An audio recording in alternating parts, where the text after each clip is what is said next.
आइए श्री राम बाबू सिंह जी धौहल जो बाणासुर जी के अपने में पधारे हुए हैं। शिव नाम से है जगत में उजाला, हरि भक्तों के मन में है ये शिवाला। ऐ शंभु बाबा मेरे भोलेनाथ, इन लोगों में तू ही तू, तू ही तू।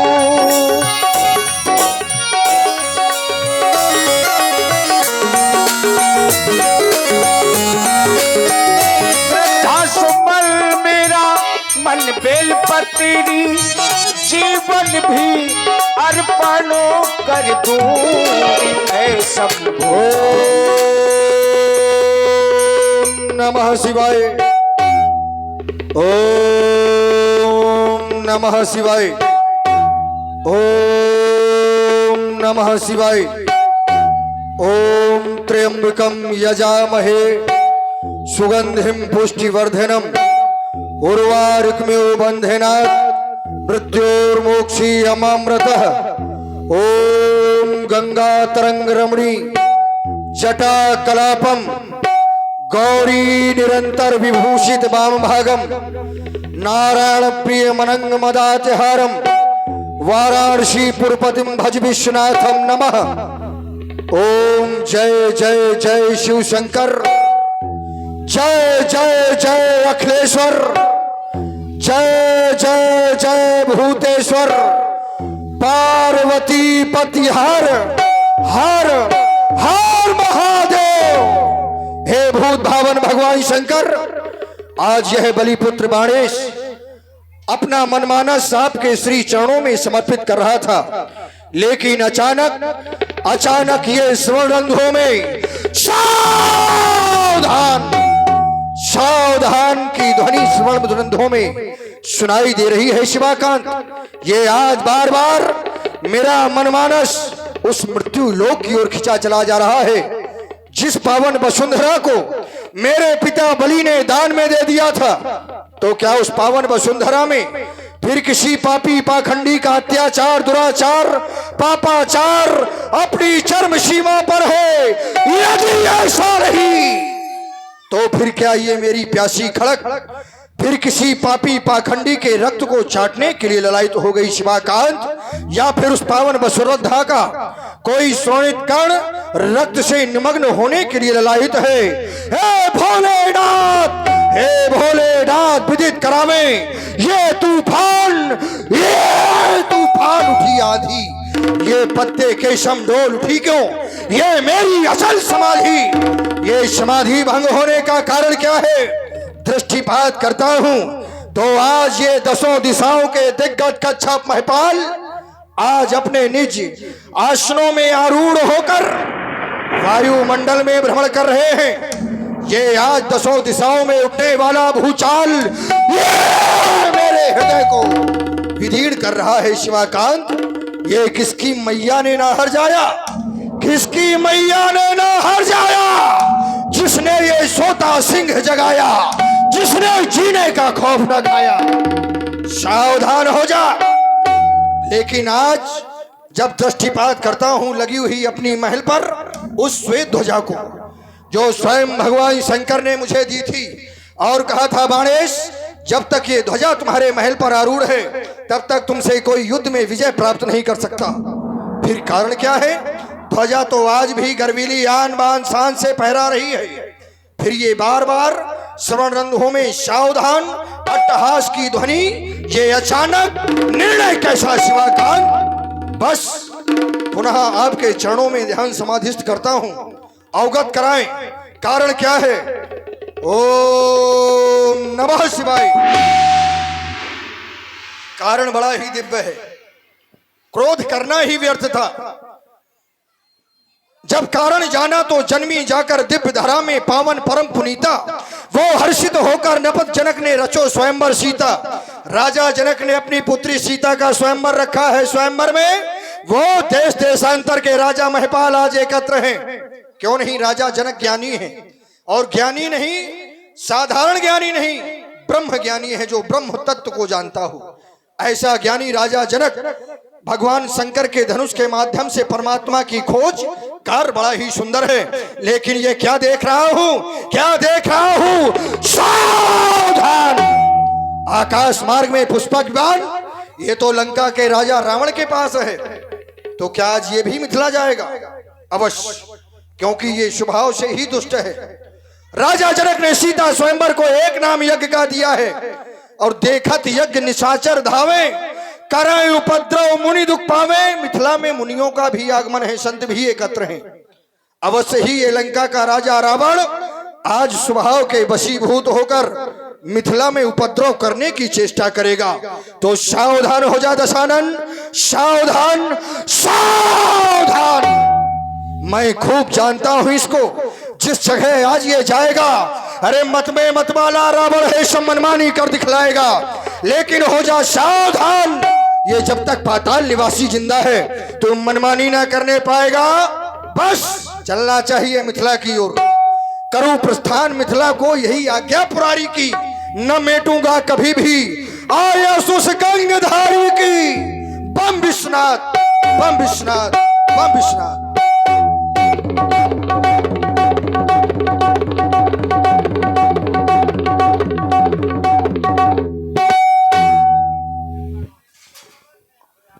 बड़ी ही सुंदर समाज है राजा जनक की ओर। सुंदर समाज के मध्य विमल वेदिका पर स्थापित भगवान शंकर के पावन आयुध, यह बलिपुत्र बाणेश आपको प्रणाम करता है। साथ ही साथ आपके हित में एक घोषणा भी इस राजा जनक की समाज में कर रहा हूं, और घोषणा को ध्यान पूर्वक सुने।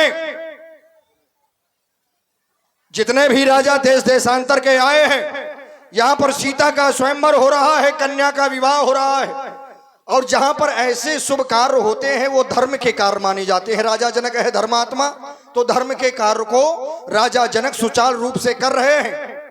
तो कन्या के विवाह में, ऐसे धार्मिक आयोजन में सभी को सहयोग करना चाहिए। कुछ होते हैं जो सहयोग नहीं करना चाहते, स्वभाव से दुष्ट होते हैं, तो जो सहयोग नहीं करना चाहते उनके लिए खास ये मेरी घोषणा है कि उपद्रव करने की चेष्टा ना करें, नहीं फिर सावधान, छोड़ा नहीं जाएगा कोई भी राजा। सावधान! मिथिला की पावन वेदिका पर विराजित भूत भावन भोलेनाथ के पावन पिनाक, सर्वप्रथम ये लंकापति लंकेश आपको प्रणाम कर रहा है। साथ ही जब इस समाज पर चिंतन करता हूं तो पाता हूं कि ये समाज साधारण समाज नहीं है, ज्ञानियों की समाज है। जब राजा पर चिंतन करता हूं तो राजा संत ही नहीं, संता की उपाधि से विभूषित किया गया है, और राजा के द्वारा एक पूज्य पर यह निर्णय लिया गया। जरा ध्यान दीजिए, ये सर्व पूज्य है, और राजा के द्वारा पूज्य के साथ में ये व्यवहार, तो क्या सनातन धर्मावलंबी अपने पूज्य के साथ में यही व्यवहार करते हैं जो राजा जनक कर रहा है? यहां पर जितने बैठे हुए हैं ये सभी सनातन धर्मावलंबी है। तो मैं इस समाज से ये जानना चाहता हूं कि क्या आप भी अपने जो पूज्य होते हैं उनके साथ में भी ऐसा ही व्यवहार करते हैं? क्यों दादा, पूज्य के साथ में ऐसे व्यवहार किया जाता है जैसे राजा जनक कर रहा है? नहीं करते। और जब नहीं करते तो आप लोगों का एक कर्तव्य बनता है कि ऐसे कार्य का आपको विरोध करना चाहिए। क्यों नहीं विरोध कर रहे? तो इसका मुझे सीधे ये मतलब समझ में आ रहा है कि ये समाज भी बहुरूपियों की समाज है। ये सनातन धर्मावलंबी कहते तो बहुत है लेकिन करते नहीं है, ये सब पाखंडी है। अगर ये कह दूं तो अन्यथा नहीं होगा। क्यों? क्योंकि इनको विरोध करना चाहिए। विरोध के लिए भी मार्ग बतलाए गए हैं। हो सकता है वो राजा है और राजा का सामने आप विरोध ना कर सके, क्योंकि ये राष्ट्र द्रोह होगा। तो विरोध करने का एक क्रम और भी है कि वहां से उस समाज को छोड़ करके चले जाना चाहिए। विरोध हो जाता है, लेकिन यहाँ पर समाज छोड़ करके नहीं जा रही, समाज यहाँ पर बराबर बैठी हुई है और इस पूज्य के साथ में जो व्यवहार हो रहा है इसको देख भी रही है। तो आज इन्हीं विचारों को लेकर के ये लंका का राजा रावण आज ऐसी समाज में उपस्थित हुआ है। और मैं जानता हूं ये विद्वानों की समाज है। कोई विज्ञ उठेगा, ऐसा व्यक्तित्व उठेगा जो समीचीन उत्तर देते हुए अपने विचारों से हमें संतुष्ट करेगा। और जब तक कोई व्यक्ति उठ करके हमें संतुष्ट नहीं करेगा, तब तक इस धनुष यज्ञ पर और रावण के द्वारा प्रतिबंध लगाया जाता है। कब तक? जब तक हमें समीचीन उत्तर नहीं मिल रहा तब तक सावधान। बड़ी ही सुंदर समाज थी। समाज में कार्य सुचारू रूप से चल रहा था, लेकिन समाज के मध्य लंकाधिपति रावण का आगमन हो गया। इस संसार में बहुत से ऐसे लोग होते हैं कि उस कार्य से अपना कुछ बनता भी नहीं और बिगड़ता भी नहीं है, लेकिन विरोध करना स्वभाव बन जाता है। ऐसे लोगों के लिए कहा जाता है कि बैर अकारण सब काहू थे। कोई कारण भी नहीं है, लेकिन बैर करना उनका स्वभाव बन जाता है। चलकर सर्वप्रथम मिलना चाहिए वेदाध्यायी कंचन नगरी के सम्राट जय जय गुरुदेव भगवान शंकर की। बलपत्र बाण सुरणित पुराधीश बल सुवन, जय जय श्री शंकर भगवान की, जय जय श्री शंकर भगवान की।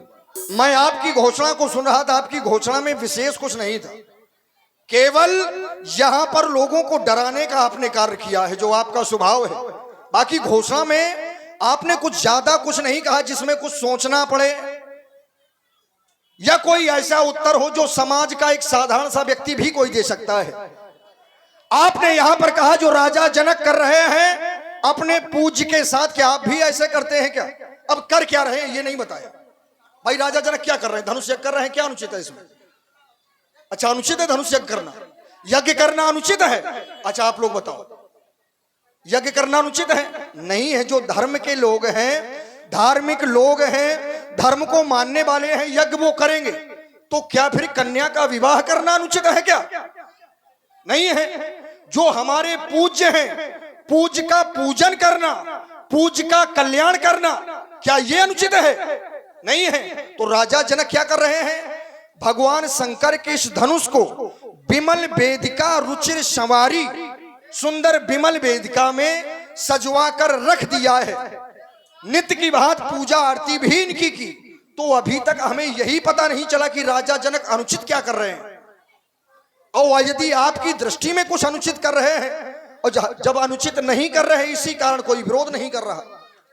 आप कह रहे हैं ये बहरूपियों की समाज है। श्रीमान जी, आप लंका से आए हैं, आपकी वाक्य शैली सही नहीं है, आपका स्वभाव सही नहीं है, ये आपके वाक्य बता रहे हैं। मिथिला में उपस्थित गणमान्य जनों को आप बहरूपिया कह रहे हैं, ढोंगी कह रहे हैं। यहां पर कौन बैठा है जरा देखा नहीं आपने? विश्वामित्र जी जैसे महामुनि ज्ञानी, जिनके लिए कहा जाता है विश्वामित्र महामुनि ज्ञानी। महामुनि ज्ञानी है राजा जनक स्वयं, जिनके लिए कहा जाता है जासु ज्ञान रवि भाव निशिनासा, सूर्य के समान विशेष ज्ञानी राजा जनक। गार्गी जैसी महिलाएं, सतानंद जैसे विद्वान ब्राह्मण यहां पर उपस्थित हैं। ऐसी ज्ञानियों की समाज को आप बहरूपिया कह रहे हैं। तो हमें तो लगता है कि सबसे बड़े बहरूपिया पहले आप हैं, कि आप लोगों को देख नहीं पा रहे हैं। लगता है आपको दृष्टि दोष है। हमारी समझ में ये आ रहा है कि थोड़ा समाज में अगर अपने एक दूसरे के विचार प्रस्तुत होंगे तो समाज को भी आनंद आएगा, क्योंकि ये थोड़ा गदिष्ठ भोजन होता है और इसको पचाने के लिए हाजमा दुरुस्त चाहिए। तो समाज में अर्थात बहुत छोटे छोटे शब्दों में यदि उत्तर हो तो बड़ा ही अच्छा रहेगा, क्योंकि समाज सुधी समाज है। युद्ध भूमि में वही लड़ेगा। कायर को यदि अस्त्र शस्त्र दे दिए जाए और युद्ध क्षेत्र में भेज दिया जाए तो कायर करेगा क्या? कायर है अपने अस्त्र शस्त्र भी दुश्मन के हाथों में दे करके उसको बलवान बना करके और पीठ दिखा करके भाग आएगा। तो क्या कोई युद्ध लड़ता नहीं है? लड़ते हैं। युद्ध भूमि में वही लड़ेगा। जिसका बड़ा कलेजा है, अब बातें उतनी वही करेगा जिसके जितना। अब बिना भेजे वाले रावण के सामने भेज दिए जाते हैं कि जाओ मरो जाकर। कैसे रावण के सामने जो आया है जिंदा नहीं बचा है। चलिए आइए ध्यान आप लोग करिएगा। इन्होंने कहा कि राजा जनक यहाँ पर यज्ञ कर रहे हैं। क्या यज्ञ का नियम यही होता है? क्या अभी यज्ञ गत वर्ष भी हुई होगी, आगे भी होगी, और आगे भी आप लोग सब सनातन धर्मावलंबी है। यज्ञ का नियम यही होता है कि अगर विष्णु महायज्ञ करें या रुद्र महायज्ञ करें तो उनका पहले पूजन करें और बाद में उनको नष्ट करें। का यही होता है यज्ञ का नियम। यहाँ धनुष यज्ञ हो रहा है, पूजन और पूजन के बाद कहे के लिए इसको रखा गया। हमने क्या कहा था? आपकी सोच ही वहां तक नहीं पहुंची है। भाई किस लिए रखे गए हैं? ये पूज्य है। और राजा जनक के पूर्वज इसको पूछते आए हैं। राजा जनक के पूर्वज ही नहीं, ये त्रैलोक्य में पूज्य है। और पूज्य के साथ में हमने कहा यह व्यवहार किया जा रहा है जो कि उचित नहीं है। एक ज्ञानी समाज के द्वारा रुद्र महायज्ञ आप करते हैं, विष्णु महायज्ञ करते हैं, तो क्या पूजन के बाद उस रुद्र को और विष्णु को इसी प्रकार से नष्ट कराते हैं? ढिंढोरा पिटवा करके जैसे ये सब बैठे हुए हैं, क्या ऐसे कराते हैं? नहीं कराते।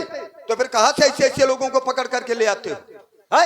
इन्होंने कहा कि यहां पर बहुरूपियों की समाज आप कह रहे हैं, और ये बहुरूपिया नहीं, तुम्हें दिखाई क्या दे रहा है? तुमको दृष्टि दोष है। भाई यहां पर देवता जो आए हैं तो क्या ये देव रूप में आए हैं? यहाँ पर जो दैत्य आए हैं तो क्या वो दैत्य रूप में आए हैं?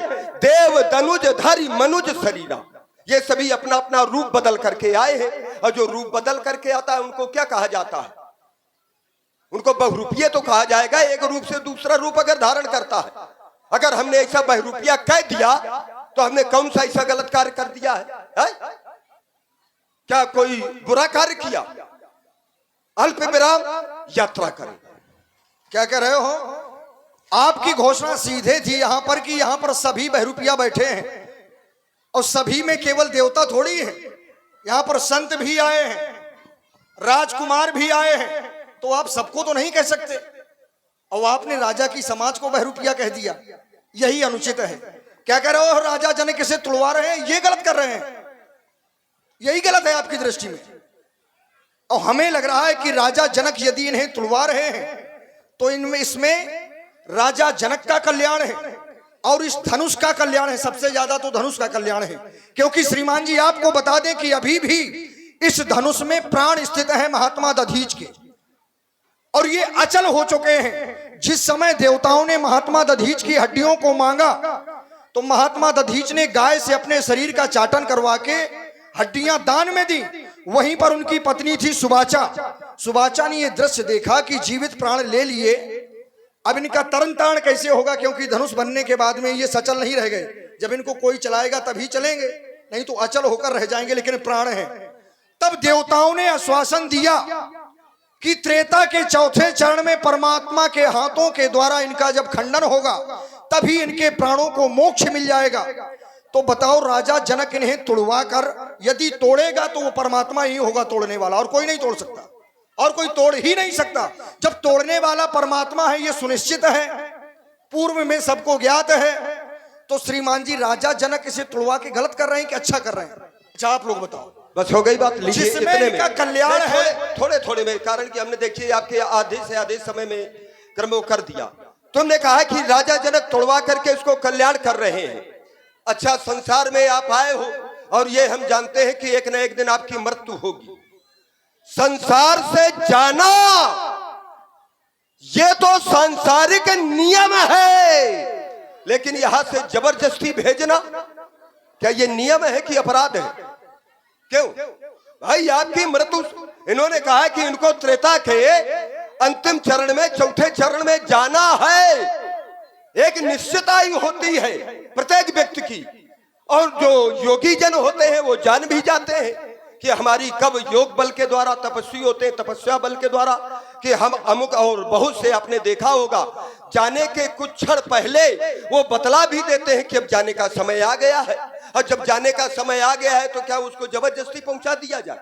रुक जाइए, रुक जाइए, देखिए बीच में हम नहीं बोले, धैर्य से हमने सुना है और हमने कहा कि बिल्कुल समाज में उत्तर हमसे लेते जाइए, क्योंकि मूल्यांकन करने वाले आप नहीं, मूल्यांकन करने वाली ये समाज है। भाई हानि लाभ जीवन मरण, यश अपयश विधि हाथ, जन्म और मारने का अधिकार ये राजा जनक को किसने दे दिया? क्या राजा जनक परमात्मा बन बैठा? भाई ये तो अधिकार विधाता के हाथ में है, और जब विधाता के हाथ में है तो ये संयोग की बात होती है कि परमात्मा के द्वारा इनका उद्धार होगा कि किसके द्वारा? यहां उद्धार करने के लिए नहीं इनको रखा गया है, सीधे राजा जनक की घोषणा है। इधर सुनिएगा श्रीमान जी, और राजा जनक ने उद्धार करने के लिए नहीं रखा है, और राजा जनक ने अपनी बिटिया के विवाह करने के लिए रखा है। अगर राजा जनक की ये कोई घोषणा हो, संत श्री इधर, और राजा जनक की अगर ये घोषणा हो कि इनको उद्धार करने के लिए यहाँ पर रखा गया है, हम राजा जनक के समर्थन में हो जाएंगे, हम तुम्हारे समर्थन में हो जाएंगे। हो गया। और राजा जनक की स्पष्ट घोषणा है, सोई पुरारी को दंड कठोरा, और राज समाज आज जोई तोरा, तो होगा क्या? त्रिभुवन जय समेत वैदेही, विनय विचार बरे हरते ही। तो यहाँ उद्धार की बात कहाँ से आ गई? यहाँ तो सीधे बिटिया का ब्याह हुआ तोड़वा करके करना चाहते, कह रहे उद्धार करना चाहते। देखो हो गया। और आप सभी लोग सुन रहे हैं सुंदर संवाद, इसी पर प्रभावित हुए आदरणीय जगत प्रजापति जी की ओर से 21 पुष्पराय प्रदान हुए। बहुत बहुत साधुवाद। अब आपकी बातें सुनकर ये कहने के लिए हम विवश हो रहे हैं कि समुद्र में सब मोती नहीं, कुछ घोंघे भी होते हैं। समुद्र में ऐसा तो है नहीं कि सब मोती ही मिले, समुद्र में सब मोती नहीं, कुछ घोंघे भी होते हैं श्रीमान जी। और ब्राह्मणों में सब विद्वान नहीं, कुछ तुम जैसे पोंगे भी होते हैं। क्या कह रहे हो कि राजा जनक इनकी हत्या करा रहे हैं? यही तो कह रहे हैं। अच्छा हाँ ना, मैं बताओ। और आप भी सिर हिला। हम अपने कर्म में बोलेंगे, क्योंकि हमने जो कर्म बना रखा है, हम मध्य में बोलने के ये विचार नहीं रखते हैं, उन्हें इस विचारधारा के। अगर ऐसा तुम कर, आपको जो कुछ भी कहना है आप कहिए, अपने कर्म में आपकी छूट है। हम जो कर्म में कहेंगे समाज मूल्यांकन करने वाली है, बस। यदि इतना सुधार है तो साधुवाद है, आपको सुधरने का प्रयास कर रहे हैं। नहीं तो क्या तुम देख रहे हो हमें? अब देखो सुनो, यदि आप लोगों के समझ में आए तो सिर तो हिला ही सकते हैं कम से कम। क्या कह रहे हैं कि राजा जनक इनकी हत्या करा रहे हैं, यही तो कह रहे हैं, या और कुछ कह रहे हैं? हम कह रहे हैं कि हत्या नहीं करा रहे, मोक्ष करा रहे हैं, उद्धार करा रहे हैं। और श्रीमान जी कह रहे हैं कि हत्या करा रहे हैं। कौन? राजा जनक। और एक अर्धाली इन्होंने पढ़ी। ऐसा ही होता है, जब मछली जितना फड़फड़ाती उतना फंसती है, वो निकलती नहीं है। इसीलिए कह रहे हैं कि पोंगे होते हैं तुम्हारे जैसे। एक अर्धाली पढ़ी। क्या पढ़ी? कि हानि लाभ जीवन मरण, यश अपयश विधि हाथ, ये 6 चीजें किसके हाथ में है? विधाता के। कौन सी? हानि लाभ जीवन मरण। और जब मरण भी विधाता के हाथ में है तो राजा जनक कैसे मरवा रहे हैं भाई? राजा जनक फिर कहां से हत्या करवा रहे हैं? यदि हत्या हो रही तो विधाता जिम्मेदार है, इसके राजा जनक नहीं है। हो गई बात। अब हम बोल ले, अब हम बोल ले ना। बोलो बोलो। जबरदस्ती है भाई, वही बात। हमारी बात तो हमारे पक्ष में। तुम्हारे जब ये विधाता के हाथ में है, ये हम जान रहे हैं कि इनकी मृत्यु होनी, इनको संसार से जाना है, और जाने का क्रम ये विधाता के हाथ में है, तो हम कहे के लिए इनको जबरदस्ती पहुंचाएं? भाई जब विधाता के हाथ में है तो अपने आप ऐसा संयोग बनेगा, क्योंकि संयोग बनाने वाला विधाता ही है, कोई दूसरा नहीं है। तो हम जबरदस्ती कहे के लिए इनको पहुंचाने का, अगर पहुंचाने का प्रयास कर रहे हैं तो ये हम अपराधी बन रहे हैं। जबरदस्ती कोई पहुंचा ही नहीं सकता। जब तो फिर ये क्यों कहा गया, सोई पुरारी को दंड कठोरा, और राज समाज आज जो तोड़ा, आज इसको जो तोड़ देगा, ये क्यों राजा जनक यहाँ पर ये अपनी प्रण को लगाए हुए? बिल्कुल ना लगाए प्रण, और सीधे ये घोषणा करे कि इनके उद्धार के लिए स्वार्थ रहित हम समर्थन में आ जाएंगे, कि उद्धार के लिए है, हम भी समर्थन में रहेंगे कि जिनके द्वारा उद्धार होना होगा तो हो जाएगा। लेकिन यहाँ तो स्वार्थ घुसा है, स्वार्थ प्रवेश किए है कि अगर धनुष टूट जाएगा तो बिटिया का विवाह हो जाएगा। इसीलिए यहाँ पर ये सब जितने आए तो पूरी खाने के लिए थोड़ी आए हैं राजा जनक की। ये दीप दीप के भूपति नाना आए सुन, का सुन करके आए हैं, जो हम पंथाना, ये प्रण में है धनुष का टूटना और पुत्री का विवाह, इसका उद्धार नहीं है श्रीमान जी, ये तुम अपने आप जोड़ रहे हो। केवल बचाव आए अपना कर रहे हो। केवल बचाव नहीं है, केवल कहीं से कहीं से जैसे हमने पढ़ा है, एक अर्धहली एक किसी चौफतिया से ये पढ़ करके बता देना कि राजा जनक ने जो ये प्रतिज्ञा की है तो इनके उद्धार के लिए की है, हम बात स्वीकार कर लेंगे। बिल्कुल आप स्वीकार करें ना करें, लेकिन जो सत्य है सत्य को ठुकराया थोड़ी जा सकता है। और यहां पर ये ज्ञानियों की समाज है, कह रहे हैं कि राजा जनक इसमें अपना निज स्वार्थ ढूंढ रहे हैं, निज स्वार्थ। अरे अंधे हो क्या, तुम्हें दिखाई नहीं देता? राजा जनक का निस्वार्थ है ये राजा जनक का निस्वार्थ है। क्या सीता राजा जनक की जन्मदात्री पुत्री है क्या? नहीं, सीता भी प्राप्त हुई है, ये धनुष भी प्राप्त हुआ है, और यदि दोनों का कल्याण हो रहा है तो ये निस्वार्थ है। हाँ, वो बात अलग है कि राजा जनक क्षत्रिय है। अच्छा, जो व्यक्ति जैसा कार्य करेगा उसे उपलब्धि भी उसी रूप में मिलनी चाहिए। यदि कोई छोटा कार्य करता है तो उसको पुरस्कार छोटे रूप में मिलेगा, और वहीं किसी ने बड़ा कार्य किया है तो पुरस्कार कैसा दिया जाएगा? बड़ा पुरस्कार दिया जाएगा। यहां जब भगवान शंकर का धनुष टूटना है तो राजा जनक ने पुरस्कार सहित किया क्या है? त्रिभुवन जय। ये उपलब्धि राजा जनक उसको देंगे जो इस धनुष को तोड़ेंगे। ये राजा जनक का स्वार्थ नहीं है, ये राजा जनक ऐसे व्यक्ति को उपलब्धि देंगे जो इस धनुष को तोड़ेगा। ठीक, तो कार्य बड़ा है तो उपलब्धि बड़ी है, लेकिन इसमें निज स्वार्थ कहां है श्रीमान जी? अच्छा, एक बात ये बता दो, हो गई बात। और ध्यान दे भाई, आप है आदरणीय श्री नरेश सोनी जी व मनीष सोनी जी, रविंद्र सोनी जी अटेलिया बाजा से आपकी ओर से ये 51 पुष्प मुद्राएं प्रदान हुई, बहुत बहुत साधुवाद। और ये 101 पत्र मुद्राएं श्री अंकित द्विवेदी जी, राम अभिनेता ग्राम बिहुनी से, दोनों कलाकारों को स्पेशल रूप से प्रदान हुई, बहुत बहुत साधुवाद, धन्यवाद। तुम ये कह रहे हो कि राजा जनक जो ये धनुष तोड़ेगा तो त्रिभुवन जयी का प्रमाण पत्र देगा। क्या राजा जनक त्रिभुवन जयी है? भाई, अगर कह दिया जाए बुंदेलखंड केसरी का प्रमाण पत्र किसको मिलता है? अगर जो पहले बुंदेलखंड केसरी होगा। एक व्यवहारिक जगत की बात है, बता रहा हूं, ये लिखने की बात नहीं है, ये विचार करने की आपकी बात है। अगर कोई चाहे मल्ल क्षेत्र में हो जो अखाड़े होते हैं, और चाहे गायन क्षेत्र में हो, अगर उसको बुंदेलखंड केसरी से विभूषित किया गया है, और अगर दूसरा कोई बुंदेलखंड केसरी बनना चाहता है तो कैसे बनेगा?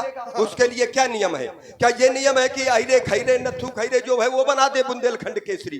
पहले उसको जो पहले बुंदेलखंड केसरी है उसकी प्रतिभा के आगे निकल जाए, तभी तो आगे उसको मिलेगा वो पद, कि पहले मिल जाएगा उसको।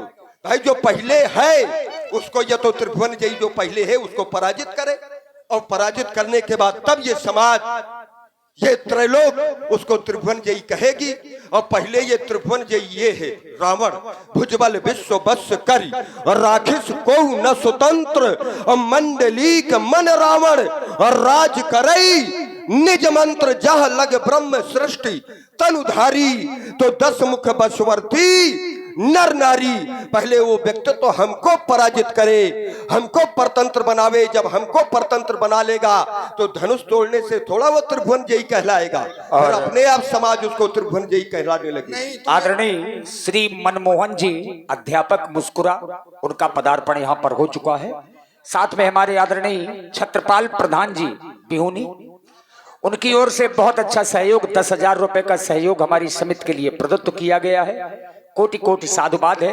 बाणासुर जी, जिसने कभी अपने माता पिता की ना मानी हो, अपने बाप की ना मानी हो, वो तुम्हारी का मानेगा? नहीं, मान लेंगे, लेकिन मानने वाली बात होगी जब तो, क्योंकि ये राजा जनक के बाप की धरोहर थोड़ा है, नहीं तुम्हारे विश्व की धरोहर है, ये अजगौथा थी नहीं किसी की।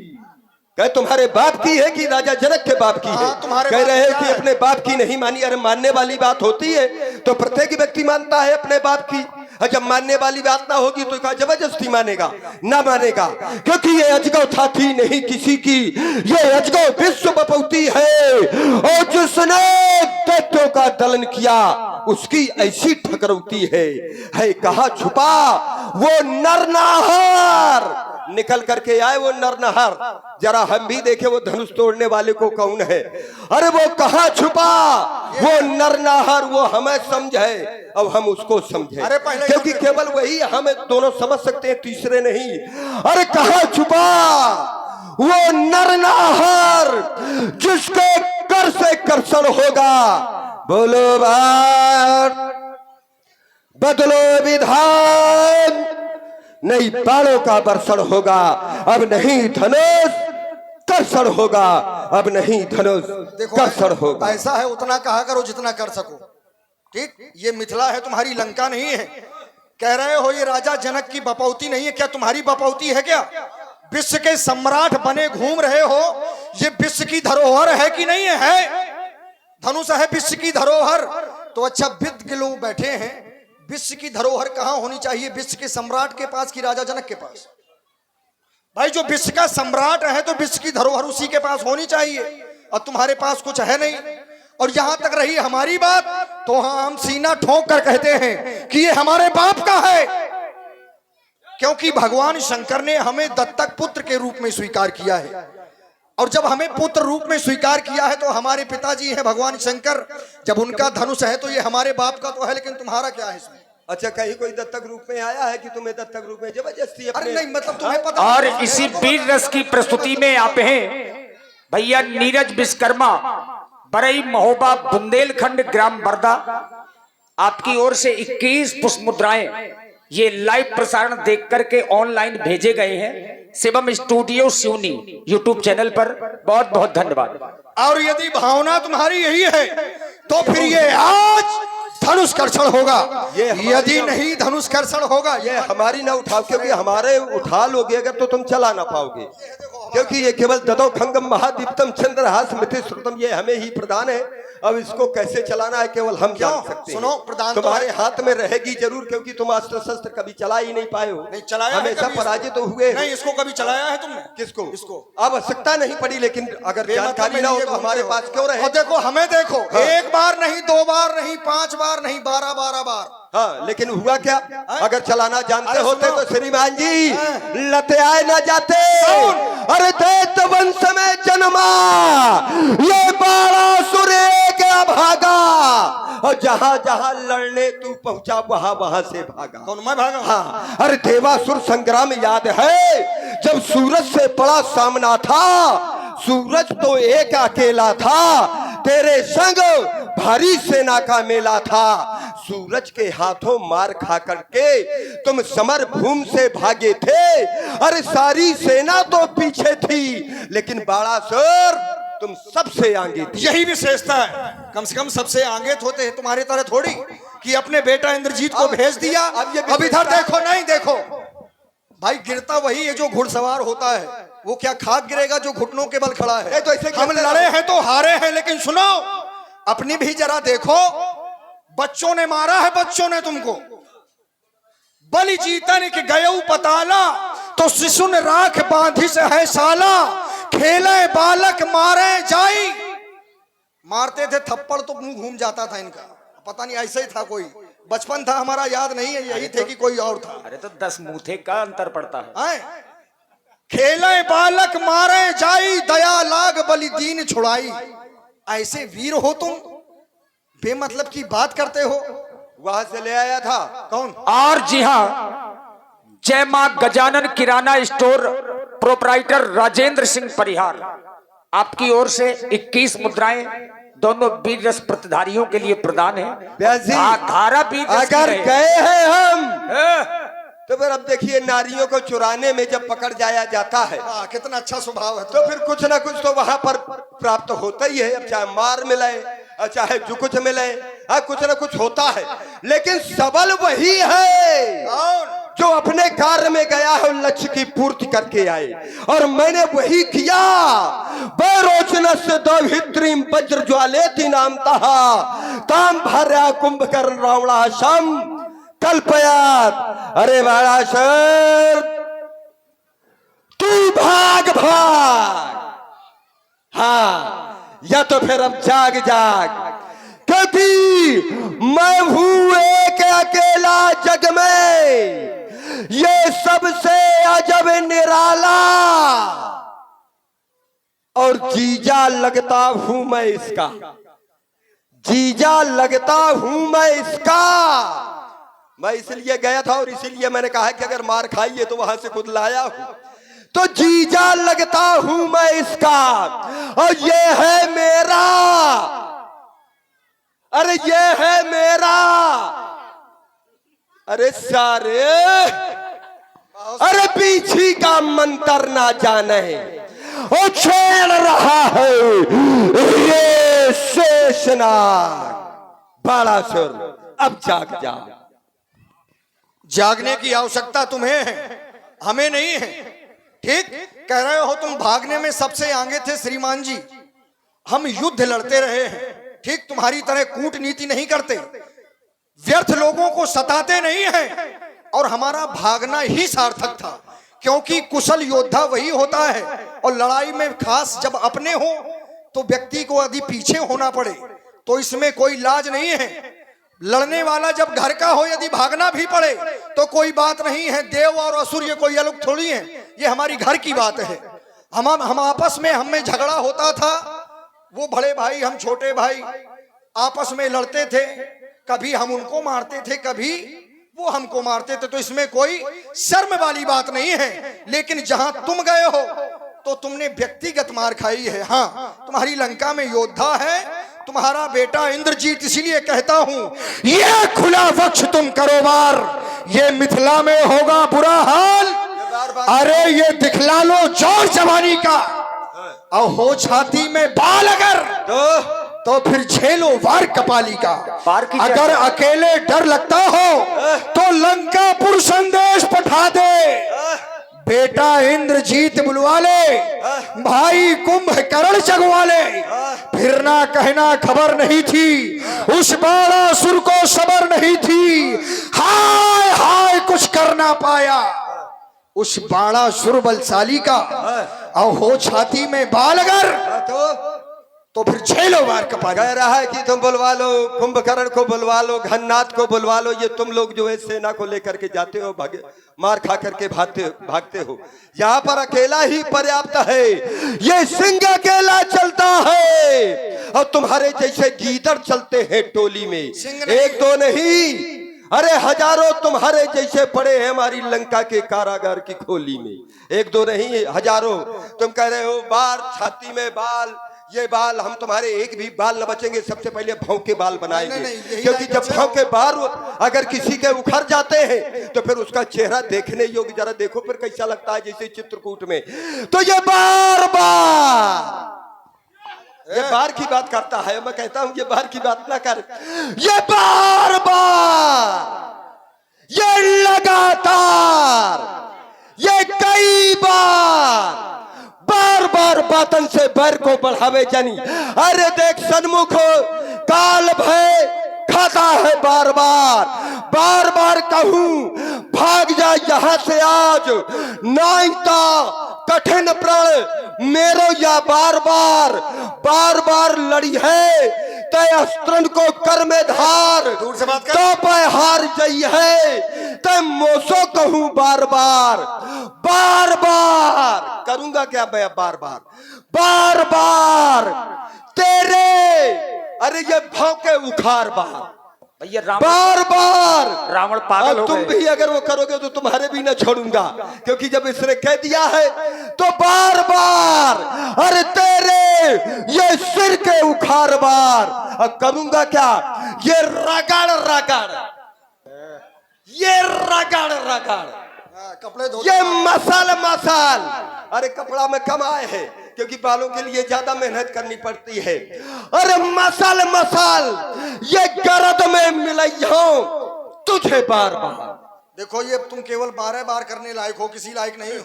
अरे हम लेकिन इधर सुनो, हाँ। ये बार बार वीरता बखानत हम से तय, जानता हूं कितने बड़े योद्धा हो, बार बार वीरता बखानत हम से तय। अरे दान दियो बाप ने हमारे है, बार बार बार बार नारायण कई रूप धार धरनी में, वो पुरखा हमारे तरे ये भूतल में बार बार, अब बार बार युद्ध में ललकार्यों देव शंकर को, तो अभयदान युद्ध में पायो हो बार बार, बार बार बंद ना करोगे तुम? भाई एक हाय, अरे बंद कर दो। नहीं, बार बार कितने फिर लगातार, अब पूछो कितने बार? ये बार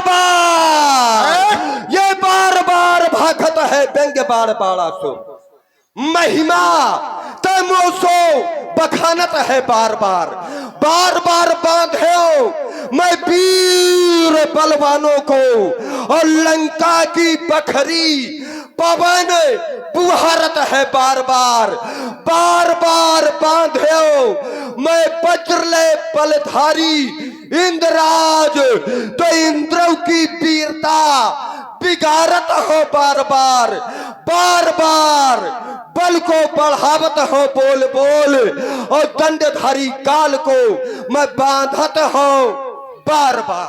आज लगता है मानोगे नहीं तुम, तो हम तुम्हारी क्रूरता की ये कठिन धारा मोड़ देंगे। ये मध में भरा मस्तक तुम्हारा, इसको भी हम फोड़ देंगे। अरे ये पर नारियों की हरण करने की, अरे जो पड़ गई आदत तुम्हारी, तो कोई नारी ही बनेगी। मृत्यु का कारण तुम्हारी सौभाग्य की सीरत ध्वस्त तुम्हें वो ब्राह्मण समझकर छोड़ देंगे, लेकिन हम तुम्हारी क्रूरता की ये कठिन धारा। एक बात बता दूं, रावण को बुरा जरूर तुम लोग कहते हो कि कोई भी नारी बनेगी, मृत्यु का कारण तुम्हारी नारी कब बनती है?